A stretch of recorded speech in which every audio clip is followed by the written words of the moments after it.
everybody.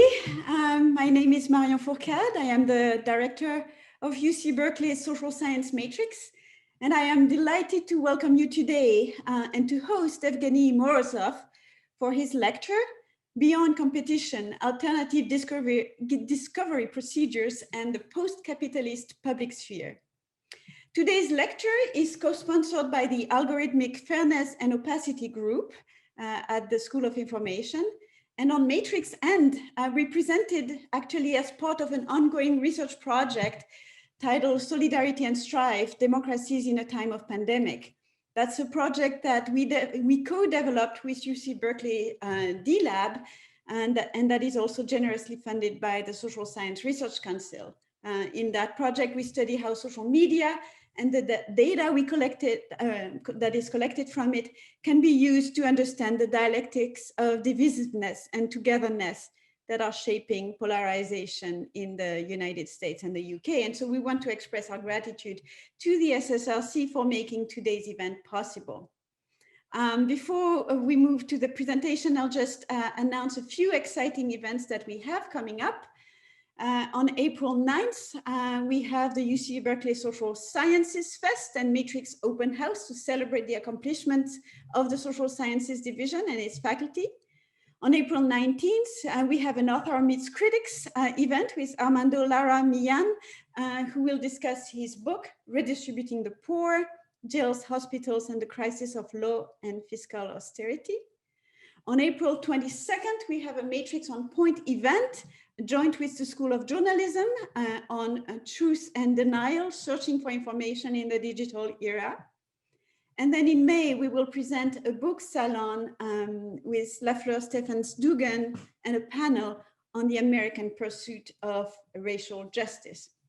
So if you haven't already, we encourage you to sign up for the Matrix newsletter and check out our events page. And of course, you can follow us on Twitter.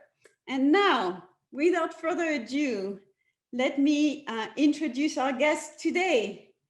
So as you all know, Evgeny Morozov has been perhaps Silicon Valley's most acerbic critic for more than a decade. He was early and he was right. His writings anticipated many of the perils and pathologies that have come to take center stage since then. A masterful writer, is the author of 2 New York Times notable books of the year, The Net Delusion, The Dark Side of Internet Freedom, published in 2011, and To Save Everything, Click Here, The Folly of Technological Solutionism, published in 2013, as well as, of course, dozens of articles in the world's most prestigious newspapers and reviews. I'll read anything he writes, frankly, but I am a particularly big fan of his essays in the New Left Review, which are analytically deep and move us forward to imagine other kinds of digital infrastructures, other, I suppose, discovery procedures, which is the topic of today's lecture. And he is the author of a widely anticipated book, which he has announced on Twitter and will be out in spring 2022. The title, it's a bit of a scoop, although it's on his Wikipedia webpage, is Freedom as a Service.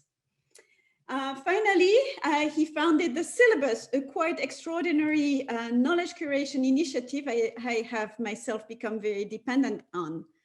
And of course, I should have mentioned, but he holds a PhD from 2018 in History of Science from Harvard University on the history of cybernetics.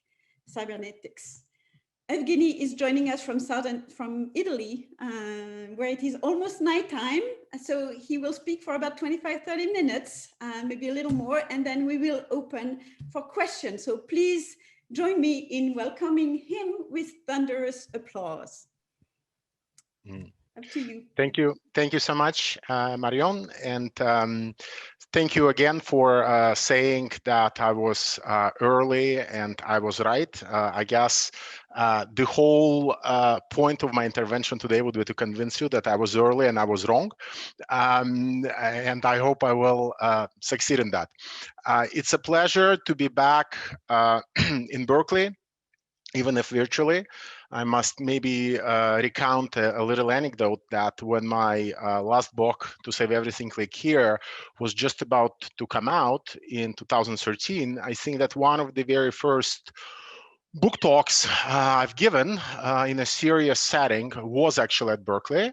And it was a very stimulating discussion where we had a lot of very interesting respondents, including Martin J. And for me, it was a very interesting experience, which made me also reflect upon solutionism and the framework that I've chosen in that book. And to cut the long story short, I must say that I wasn't actually satisfied with what I became famous and known for, which is this theory of solutionism, which wasn't really a theory. It eventually made its way to the Silicon Valley show, the soap series, not just the Silicon Valley geographically. But as it started propagating through culture at large, it became obvious to me that there were quite a lot of ingredients missing from my overall framework and account. There was very little that I said about capitalism, nothing about neoliberalism, very little about finance, and even less about what was happening outside of the US itself. So I've taken upon myself this mission of, well, I've learned quite a lot of languages since, and I've kind of moved my way out of the US and try to understand what the same phenomena would mean if you were somehow to look at them also from the perspective of Europe or Latin America or Asia. And of course, not surprisingly, a lot of other different facets came into view that were not visible to me when I was at Stanford or Harvard or Georgetown for that matter.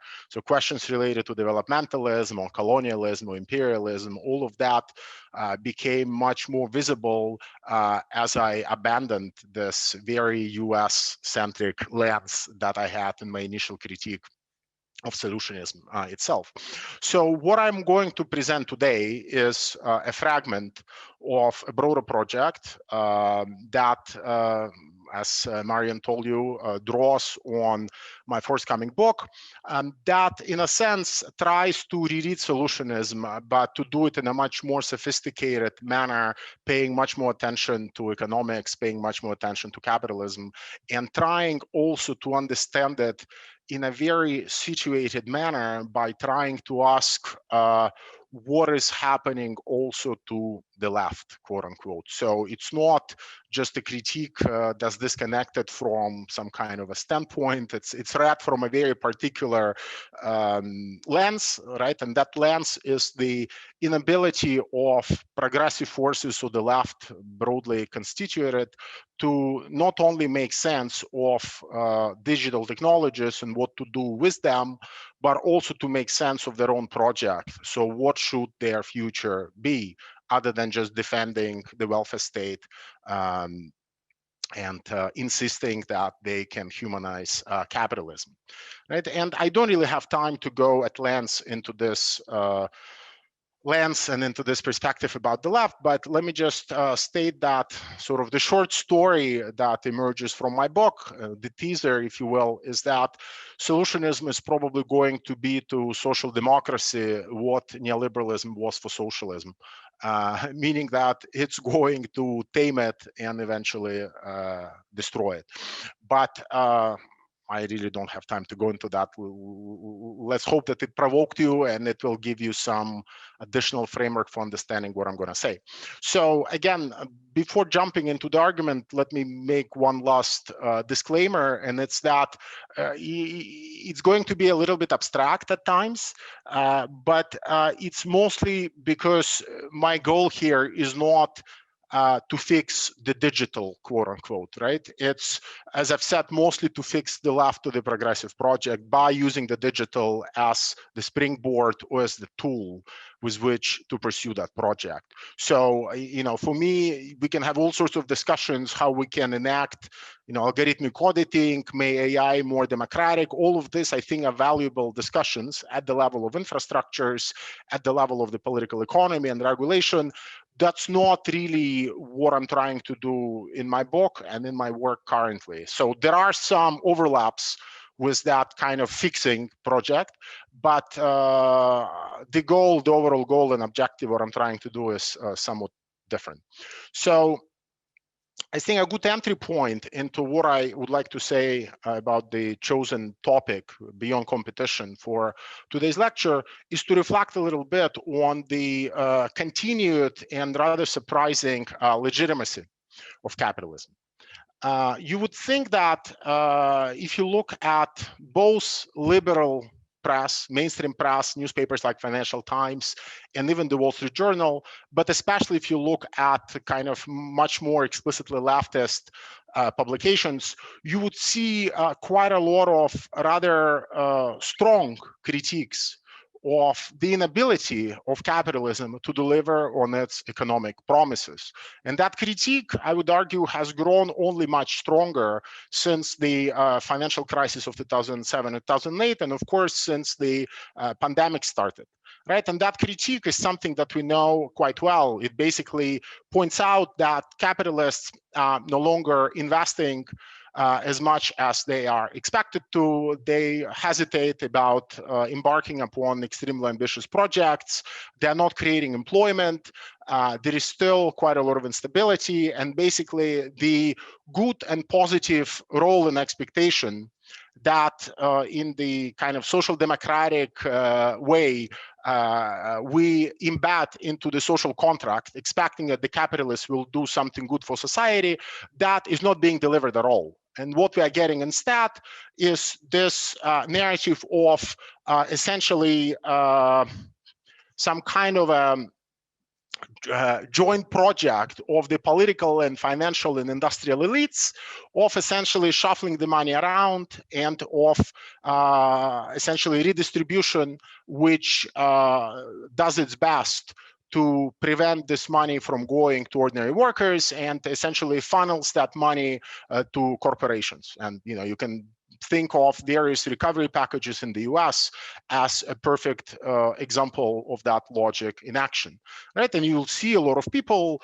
who analyzing on the left, who analyzing this experience would invoke terms that are really reminiscent of feudalism rather than capitalism. So you'll see it much more explicitly, for example, in somebody like Cédric Durand with his book Techno-Feudalism, which will be translated in English soon.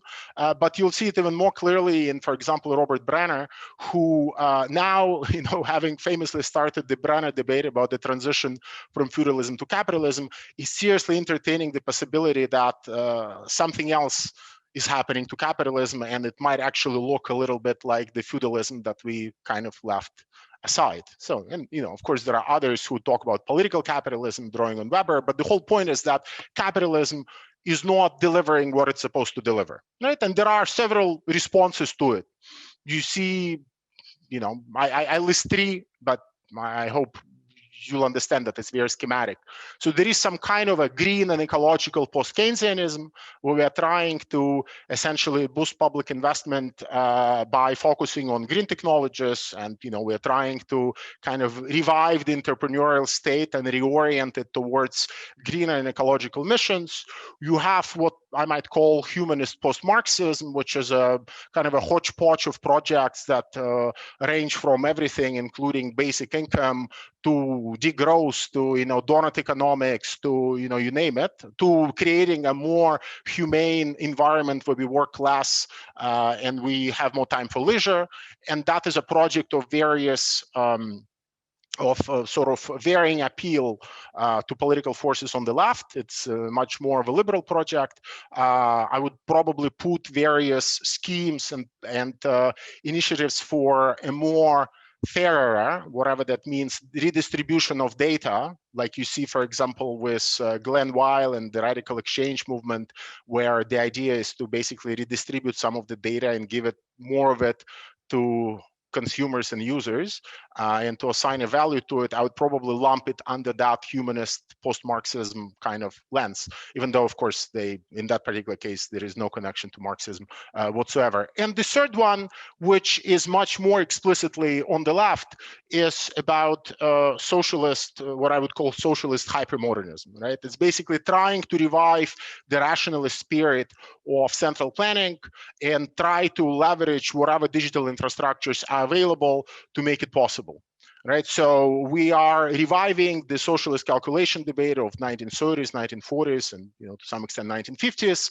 and we are recovering some of these older arguments in order to show that by using big data, algorithms, and computation, we would be able to avoid the flaws in traditional kind of historical planning systems like that of the Soviet Union that have not delivered the goods in the past. And I would argue that these three responses, right, they situate themselves primarily in what I would argue the economic critique, right? And they try to basically respond in one way or another to this falling and sapping legitimacy of the capitalist system, right? And some, of course, are aiming it in a reformist way, and some are aiming it in a revolutionary way.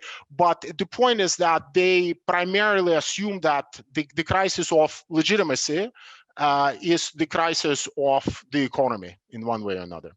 Right? And here, of course, there is a paradox, because as these things get worse, and as this, if we were to buy into the neo-feudal scissors, as these neo-feudal practices intensify, we don't really see people kind of rising up in a revolutionary fever and demanding that capitalism be overthrown. So there is still a very strong residue, if you will, of legitimacy left. And I would argue that that legitimacy has very little to do with the economic dimension and everything to do with the political appeal of capitalism, right? And that's the kind of appeal that both people in the kind of post-Keynesian camp, but also those in the kind of much more leftist Marxist camp, have a hard time understanding, in part because whenever they talk about politics, they immediately kind of launch themselves into theories of the state. They try to understand it as various factions of capital fighting with each other.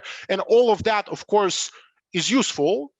But I think it still misses the legitimation of capitalism at a much higher meta level, where it essentially has this very interesting rhetorical operation, where on the one hand, it establishes itself as the only way to realize the promises of liberalism and modernization, which is the constant, never-ending production of the new, right? And I would call it the institutionalization of the creative and the institutionalization of creativity, if you will, while also constantly pointing out that any alternative schemes of economic organization, like, for example, socialist planning, and to some extent also green post-Keynesianism and what I've described as kind of greening up the entrepreneurial state, they would not be able to deliver on this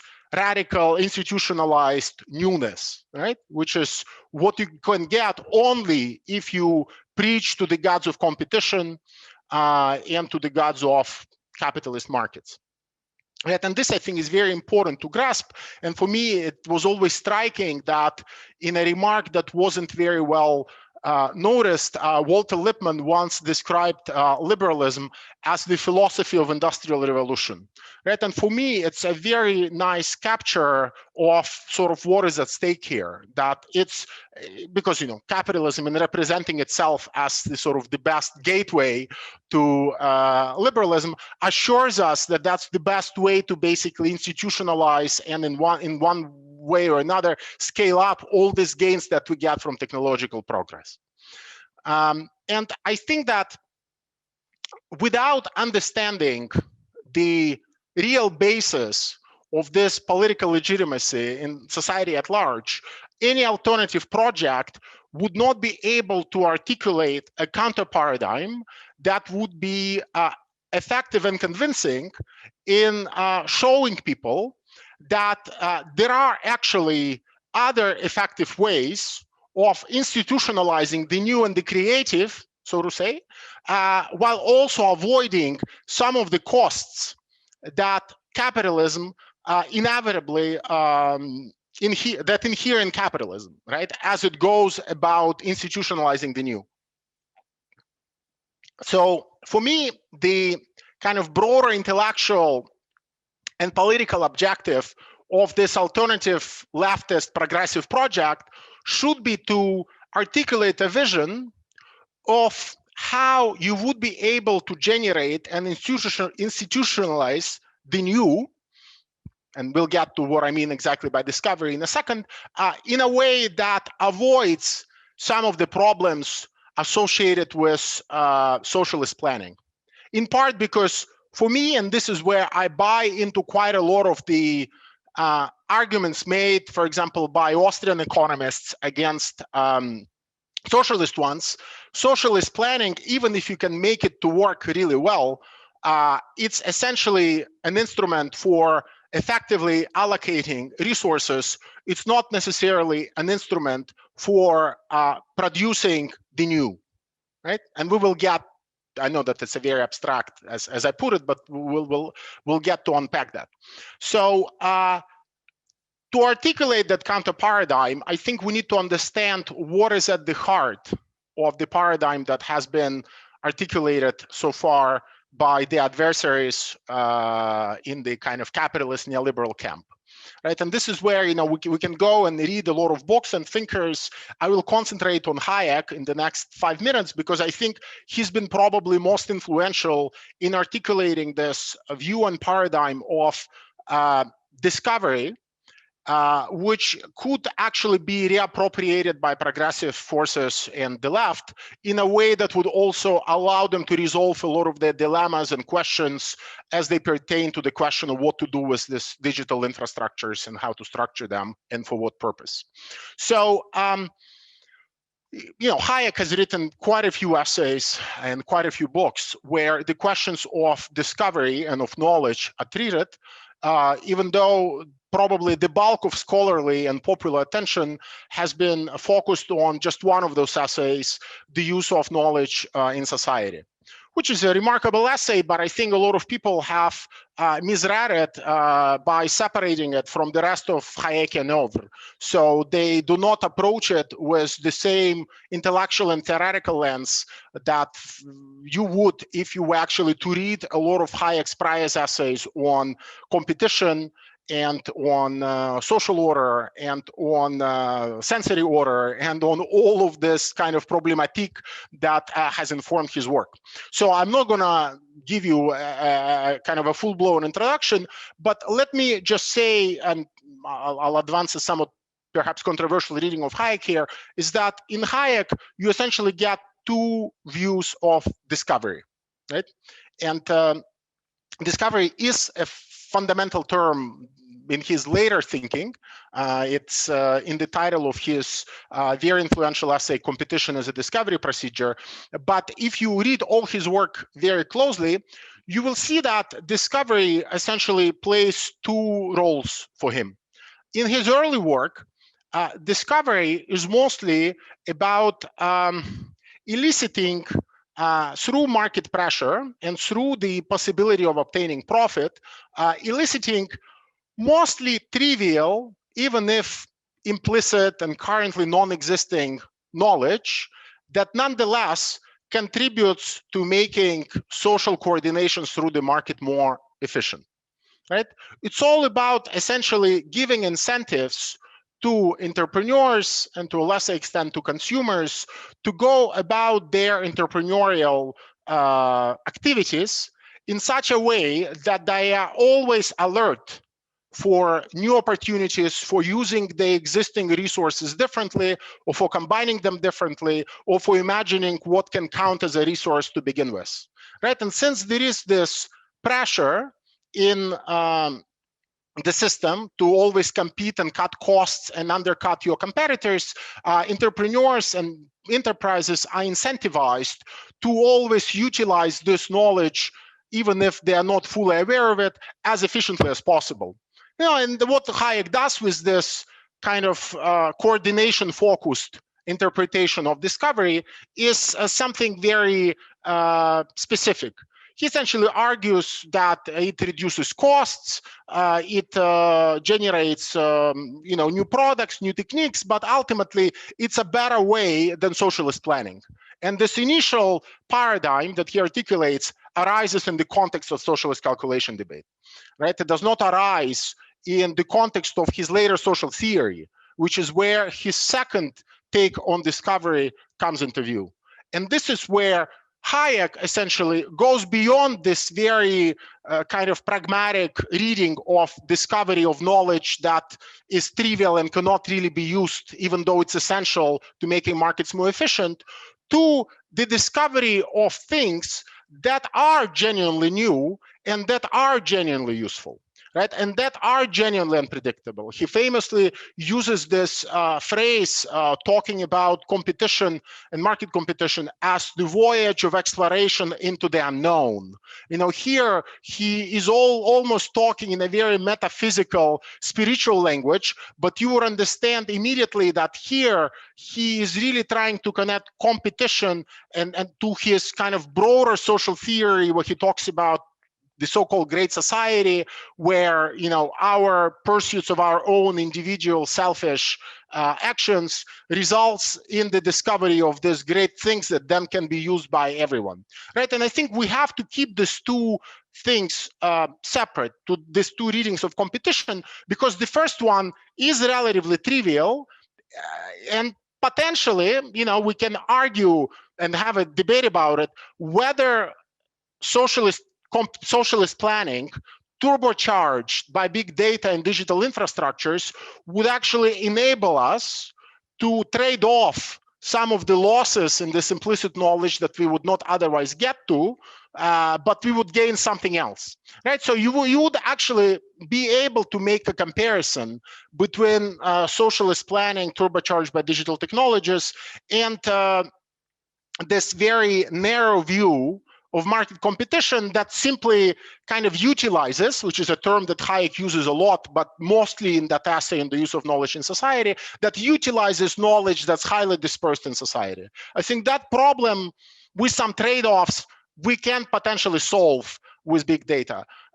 What would become much more difficult to solve is, of course, replacing this second quasi-religious definition and reading of discovery as essentially the voyage of exploration into the unknown. Because here Hayek, and you know, he's not the only one, you essentially see the same argument going through quite a lot of people in the kind of subjectivist tradition of the Austrian economics, including, well, of course, you know, Mises, Kirchner, but especially James Buchanan, who you would otherwise not associate perhaps with the Austrians, where discovery really becomes a broader process of discovering things that, even though they're discovered through the market, are valued by society at large. So this is where this kind of link between capitalism and competition and kind of liberalism, modernization, and technological progress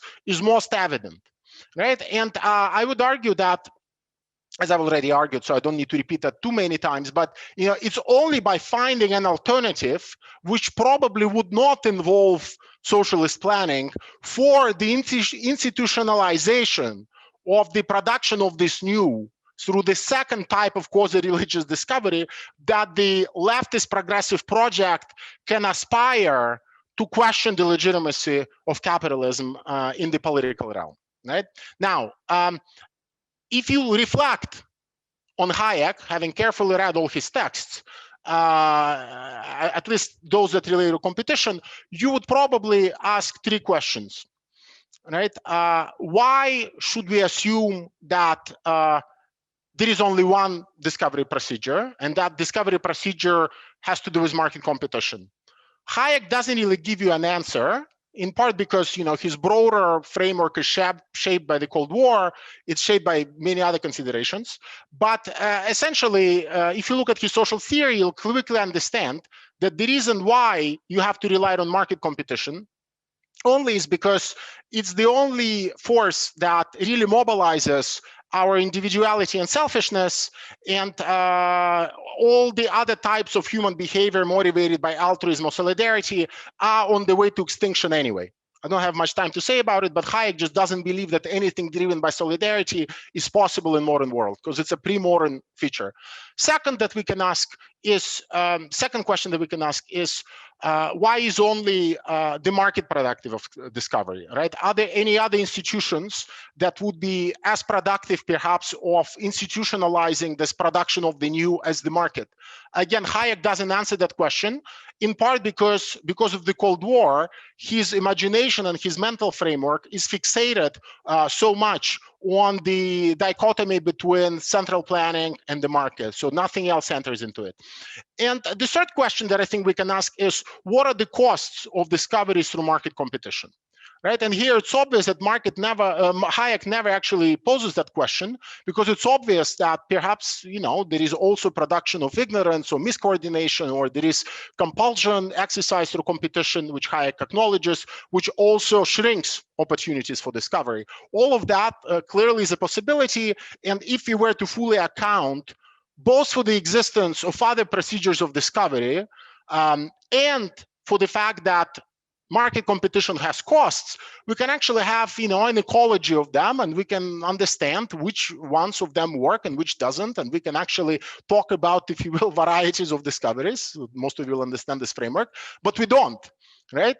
Continuing with this kind of Cold War framework, we keep thinking along the lines of market competition, central planning, and in between we can have some Keynesianism or some green Keynesianism, but there is essentially nothing else on the table that will enable us to systematize the production of the new in a procedure similar to the one that Hayek attributes to market competition. Now, a lot of people working in the Austrian tradition, they have recognized that there is something unique in how they talk about entrepreneurship that makes this discovery more likely, right? So there is the cult of the entrepreneur, and you would know it by reading Mises to some extent, even though he's not that related to them directly. Schumpeter, Hayek, Kirzner, all of them are essentially presenting the entrepreneur as the key figure to this discovery moment, and particularly to the discovery of the new. So there is this cult of the entrepreneur, which of course raises questions. And of course, the popularity of this term in popular discourse has also triggered questions as to whether this is a concept that can be applied in other domains, right? Or whether entrepreneurship is something that's only limited to the economic sphere. And this is where we really are, I think, are asking a key question, because if you can conceive of entrepreneurship-like behavior, whatever that means, and I'll get to that, in domains that are not economic in character, then by extension, you should be able to conceive of entrepreneur-like discovery that you should also be able to formally kind of scale up and institutionalize the process for scaling it up, right? And this is where there is something of a debate happening in that milieu, with some people saying that essentially entrepreneurship is a feature of all human behavior. So we're all entrepreneurs. Some people then would say that no, we can analyze particular domains and identify people who just introduce new practices like political entrepreneurship or idea entrepreneurship, and we can understand them within those domains by essentially transporting the framework behind entrepreneurship to understand what's happening there. But there is no systematic effort to actually understand whether the opposite description could also true, that essentially all action in one way or another is productive of discovery, right? And I'm talking about human action and social action. And entrepreneurship in the economic domain is just one part of it. And of course, if you read a lot of texts, including social theory, closely, you would of course find that in pragmatism you have this conception of action in the work of Hans Joas, the German sociologist, and particularly his book The Creativity of Action. You have exactly that conception of action, that all action is potentially pregnant with creation, and it's by encountering problems in reality that we are confronted to innovate and essentially invent something new. And there are, of course, other ways and frameworks. And I would argue that within even the neoliberal tradition, if you look at its origins, if you look at Frank Knight and what he wrote about play, for example, in games, you will find the exact same reasoning that, well, not the exact same reasoning, because there are also problems in how Hans Joas frames creative action, because to some extent, it's still embedded in the means-ends paradigm, which can be reshuffled. And this is what you also see in Hayek, that what do entrepreneurs do? They essentially question means and ends, and they can decide that, okay, today instead of selling apples, I'll sell oranges, and instead of growing them, I'll buy them from my neighbor, and basically ends and means are up for grabs. And this is what for Hayek and the rest accounts for this excitement of entrepreneurship, and this is why so many of our policymakers insist on turning all of us into entrepreneurs, which I think is a completely erroneous paradigm. The right paradigm would be to ask, what is it that's really creative about all human action, parts of which we see elucidated in the economic domain, particularly as we put on the hat of the entrepreneur, but that clearly is not limited to it. That, every day, as I've been studying a lot of languages lately, including Mandarin, and I can assure you that every time I have to go through remembering those ideograms, I invent a new way to study it. And I've really built, paddles with which I can revise words. I've built all sorts of equipment, which is just a function of me reflecting upon the most creative, efficient way of doing what I need to do, which is studying Mandarin, right? I'm sure that there are millions of people who, in encountering not just problems, but challenges, but also insights. I don't want it to sound like it's all about problem solving, which I think is the problem with most of pragmatism and also Hans Joas. If you think about us encountering these insights, right, encountering these tensions or challenges, as we go about everyday living, it's obvious that we are all creative. We produce massive amounts of creativity, if you will, massive amounts of discovery. We discover all these new techniques that Hayek and others celebrate. But the only way for these techniques, so to say, to have an afterlife in today's world is to nudge and push us towards one solution. And that solution is essentially trying to capitalize on them, create a startup, sell that idea to somebody who can create a startup, and essentially try to scale them up in a way that will mobilize the processes of capitalization. And we can put it in a much more banal way, venture capital, money from sovereign wealth funds, whatever, but it will tap into those resources to make sure that our creative discoveries kind of scale up. And it's a system that I think sometimes works, in many cases it doesn't.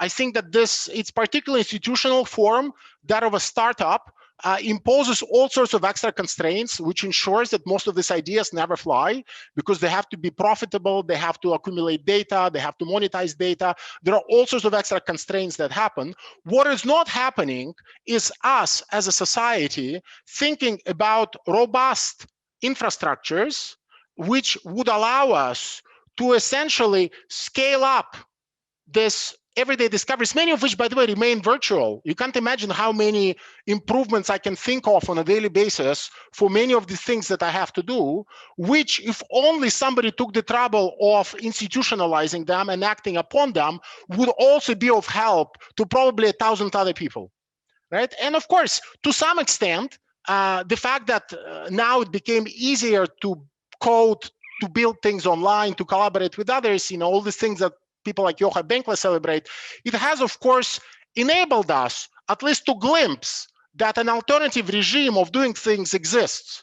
That, there is not only Duolingo for studying foreign languages, where you go and pay a fee in order to spare ads and have access to all functions, and you can have as many languages to study as you want, even though you can't really modify, change, improve, you can't really do much.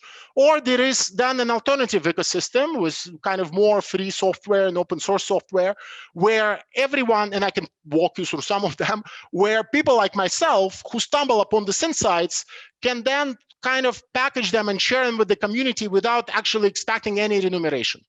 Right. And for me, the question is, and I know that it's a simple and trivial example, but I have to wrap up, so I know it will be the only one. To me, that indicates and that kind of points towards what it is that we should be doing as progressives, if you will. For me, it's obvious that what needs to be done is imagining and building and institutionalizing, if you will, these infrastructures, both technologically, politically, and economically, that will allow us to valorize, well, first of all, make real and then valorize all these tiny everyday discoveries that we make in our everyday life and make sure that they propagate through the entire social system, right? And this is where the full efficiency of capitalist competition comes in, because the reason why any single innovation by entrepreneur who discovers that they can grow apples in a way that's more efficient propagates through the entire system is because the price system takes care of the propagation. Not perfectly, with a lot of problems, but this is that who does that role. We don't have that role outside of the economic sphere, and I would argue that we essentially need to develop that. So the parting thought that I would like to leave you with, and as I told you, it's just a fragment of a much bigger picture, is that we need to ensure that all of our political efforts go into expanding as much as possible the field and the scope of what I would call non-capitalist discovery, and then kind of valorizing it. And valorizing it not through venture capital and sovereign wealth funds, etc., but valorizing it in a very different way. And that opens up all sorts of questions about who the enemies of that project are, whether they're in Silicon Valley, whether they are in the institutional asset managers, whether they are in our own governments. I mean, from there, you can build a very sophisticated analysis, I argue, and I think I do that in the book, of what needs to be done. But I think what we need is a set of inspirations initially that would inform that political project, that will also allow us to basically show that there are other ways to innovate, so to say, and that it does not end with capitalism and neoliberalism, and that we can actually have a very different institutional setup for scaling up and institutionalizing the discovery of the new. Sorry, I'm already over time, so I'm gonna stop here. Thank you so much, Evgeny.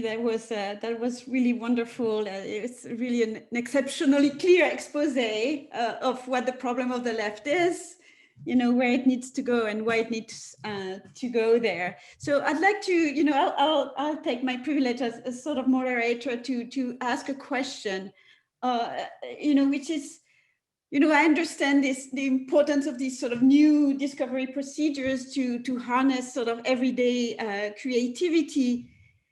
But how do we think about property rights in that, in that case? How do we, how do you make sure that, these kinds of new infrastructures, publicly oriented and so on, will not be appropriated? How, how do you, how do you make that jump?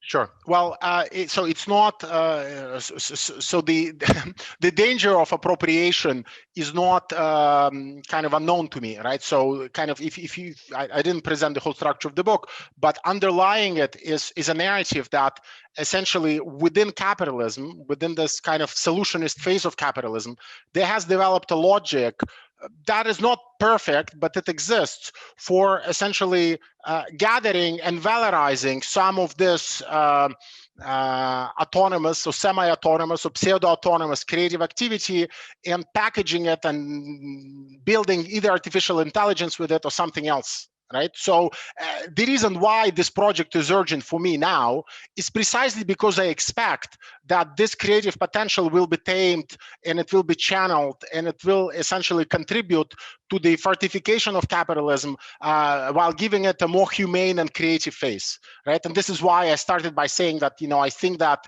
solutionism will do to social democracy what neoliberalism did to socialism. But the answers here, I think, they will not be extremely original, that we'll have to go for property arrangements that to some extent will be informed by the tradition of social property and by the tradition of the common, if not the commons, and we will have to think about ways in which we'll have to think about rights in data that are collective and not individual. So we'll have to kind of abandon the fixation on data as an asset class. But to be honest, I think that to me at least, these questions are secondary and not primary. In that right now, I don't see a political subject that will take on this project. And, for me, it's not an add-on to an existing project. For me, that is the project, right? So it's not about just making sure that we can be more creative. For me, it's essentially rereading and going back to some of the early chapters, even in socialist history, and figuring out how you can present a different view of human potentiality and capability and all of that stuff about discovery to some extent ties into that. It ties to giving us, citizens, if you will, the capacity to reshape both our own individual world, but also our social world in the most meaningful, self-reflexive and transformative way possible, right? So for me, it's not just about trying to make sure that this immense creativity is not lost. It's about essentially building a less alienating existence, to put it again in a very short way. Okay, thank you. So we have a lot of questions that have just arrived. So I'd like to begin partly because the first two questions you partly answered as you were talking. I'll begin with Leon's question. Would you argue that the concept of social entrepreneurship is a superficial and partial attempt within the capitalist paradigm to address civic, public, social, and environmental needs? What do you make of Omidyar's call, Ashoka and others now incentivizing structural or systems level change? More of the same above all steps toward what you're arguing for. And then saying, your spot on reasoning speaks so deeply to our time. Fine, I can answer it very quickly. So for me, social entrepreneurship, and I would actually lump it with social innovation as well, which is a movement in its own right. I do see it as more falling into the kind of solutionist camp as I see it now. And the reason why I think that is because they fixate too much on problem solving. And for me, it cannot be about problem solving. And problem solving can be a part of this, but it's not just about that. Because if it's just about problem solving, we're inventing, it's essentially a new way for capitalism to offload its costs on these innovators who, because they're innovating and they are participating in something that looks less alienating than working in a factory, they actually enjoy the process. And for me, that's not that. I mean, and I know it's a very broad field, but ultimately for me, there has to be something else at its heart and not just problem solving. Because, sorry, one more thing. If you read enough neoliberal thinkers, you will see that almost by the end of his life, even James Buchanan reframes market activity as problem solving. And for me, there is a danger there. Yeah. By the way, I wholly agree with that point. And I too teach the uses of knowledge in society in my economic sociology class. So we have a question from Emmanuel Huber here. What about negative, socially costly, suppressive innovations? I think that's a really important question. How would a progressive infrastructure that scales up or selects these micro efforts filter out the negative innovations? Yes. Well, I think I didn't talk about it like I didn't talk about property, but there will be property rights. I mean, there will be other rights still present, and some of those rights will be socioeconomic, and some of them will relate to civil liberties, hopefully. And I mean, I'm not presenting any positive or even positivistic reading of innovation. I mean, clearly, a lot of this activity will be what we would traditionally, well, I mean, sorry, I wouldn't go into describing it as deviant in front of a sociologist, but I mean, a lot of this innovation would be less conducive to solidarity and altruism and well-being as we conceive of them, and we will have to deal with that. And, partly we'll do that through a system of rights, and partly we'll do that through, constitutions. But I mean, there is now, that's the cost of living. And I think, unless we really want to live in a fully predictable authoritarian system, we will have to live with those costs. So it will still be a democratic system, and that's the inevitable cost of having one. Okay, so we have another really important question from Niels here. I see how your theory could capture a lot of normal invention and discovery, but what about the larger innovations that require very sustained investments of money and people's times that are the frontier of science? How can your theory capture those? So again, let me point to the fragmentary nature of what I was presenting. So, you know, in the book, I do discuss what happens to the state. So the state does not entirely disappear and becomes this kind of, you know, neoliberal maker of the rules of the road. I mean, no. So to give you, I'll put it very shortly and briefly because we don't have time. And you know, I hope I don't sound like Tim O'Reilly, whom I've criticized a lot. But you know, to some extent, we'll have to think of the state not as a platform, but as an operating system, at least in its in how it runs its technological infrastructures. You know, look at what happens with Apple and Android now. I mean, they have clear data on all the apps that are third-party apps that are used by people on their platforms, and by analyzing that data, they can actually understand which of those apps it would make sense to incorporate into the operating system itself. And they have done it with many of those services. So, you know, things that used to be developed by third parties suddenly became integrated into the operating system and became part available to everyone. And for me, it would be very interesting to think of a similar method where the state might actually be able to incentivize innovation even by parties outside of the state, but then there will be some kind of an incentive system in place that would compensate people for essentially building those innovations and then incorporating them into infrastructures. So instead of perpetuating the current system where there is a lot of innovation on the edges, but then that innovation gets swallowed by the likes of Google and Apple, it will be swallowed by public infrastructure and will be incorporated into that. I mean, there are other footnotes I can give you, and there are other reflections on kind of larger scale innovation. But I think let me just emphasize that, you know, the state remains as an essential part of this project, and it's not just about making rules. It has, you know, it provides infrastructures and it does a lot of other things. So I'll skip over the next question because it is a little bit long, but the following one has is making a sort of interesting point. So you've been talking about sort of a political economy sort of framework, and you know, this question is getting us into sort of, you know, the more nitty-gritty, the technological aspects of this. So here's the question. I think within the area of software development, a lot of creativity of the type you describe is made impossible by a separation between the context of development and the context of use. Do you think it might be possible to bridge this context such that innovation made by users can be directly shared without needing to go through a hierarchical deployment process? Yes.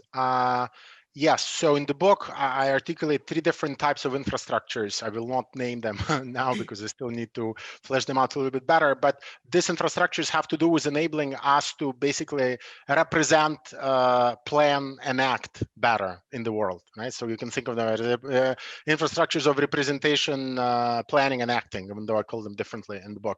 And, you know, for me, in this kind of utopian society I'm describing, there will clearly be a lot of monitoring, which I wouldn't call surveillance. I mean, we will need to accept the fact that a lot of social activity that is currently recorded by the likes of Google and Apple and others in order to build better apps and make more money or sell advertising, it will continue to be recorded, but with a very different purpose and goal in mind. And some of that might be to essentially funnel that data about actual use.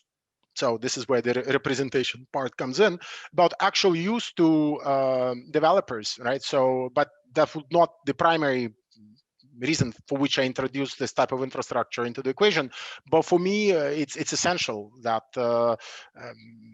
these feedback loops exist, right? And for me, of course, I mean, sorry, there is a whole chunk of book dedicated to theories of modernity and how, you know, we can actually reconcile what I do with a theory of modernity as well. So, and these three infrastructures feed more to that end. So it's not just for pragmatic purposes, but there are also more ambitious kind of theoretical and political things that we can do with it. Okay, so we are actually almost out of time, but I'm dying to hear you answer the last question that we will ask. So here it goes. Can you provide, from Ola, can you provide your take on the decentralized finance movement as a means for non-traditional discovery, or say new means of value creation that doesn't necessarily rely on venture capital? What role, if any, do you see in decentralized finance having in the future? Yeah, I mean, it depends on what exactly is meant by decentralized finance. I mean, I have no issue whatsoever with with I don't know, decentralized finance to me can mean crowdfunding, it can mean Bitcoin, it can mean Robinhood. So it's a bit hard to answer that question. If we are talking about Robinhood, probably no, I don't see a lot of potential for discovery there. But I do see a lot of potential in finding new ways of funding projects, including public projects, by essentially tapping and leveraging some of these infrastructures I've mentioned, not just those of representation, but also those of planning and imagination, in order to essentially carve out new ways of funding things, so we don't have to rely just on bond markets. And to some extent, if you look at cities in Europe, I mean, you have seen some experiments in Barcelona, for example, where there have been efforts to tap into essentially tiny contributions by citizens in a crowdfunding manner to fund the development of municipal solar energy, right? So you can think about sort of crowdfunding alternatives to municipal bonds, thus delinking municipalities from financial markets if you think that that should be done. So, I mean, I think a lot of that is possible, but I think, again, here we have the temptation to focus on what the current tools allow us, and you'll find many of them, from Bitcoin to the blockchain to crowdfunding to, I don't know, there are many of them.